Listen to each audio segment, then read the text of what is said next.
भंडारदरा धरणातून पूर्ण क्षमतेने पाणी वाटप का नाही, आता न्यायालयानेच घातले लक्ष।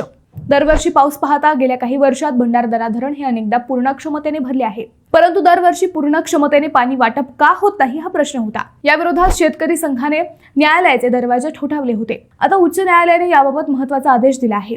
न्यायालयाने राज्य सरकारला 3 आठवड्याच्या आत SWF याबाबत नव्याने शपथपत्र सादर करण्याचे आदेश दिले आहेत। महाराष्ट्र शासनाने 1989 ला पाणी वाटप कायदा केला। SWF पाणी मोजणी यंत्राची उभारणी केली। ही यंत्रे प्रत्येक तालुक्याच्या सुरुवातीच्या भागात लावणे बंधनकारक होते। शिवाय जी यंत्रे नादुरुस्त झाली ती दुरुस्त करण्याची जबाबदारी ही सरकारची होती, परंतु यापैकी अनेक यंत्रे ही नादुरुस्त आहेत, त्यामुळे पूर्ण क्षमतेने पाणी वाटप होत नाही असा आरोप शेतकरी संघटनेने केला होता। याच अर्जावर आता न्यायालयाने 3 आठवड्यांच्या आत शपथपत्र सादर करण्याचे आदेश सरकारला दिले आहेत। त्यामुळे येत्या काही दिवसात भंडारदऱ्यातून पूर्ण क्षमतेने पाणी मिळेल अशा आशा वाढल्या आहेत।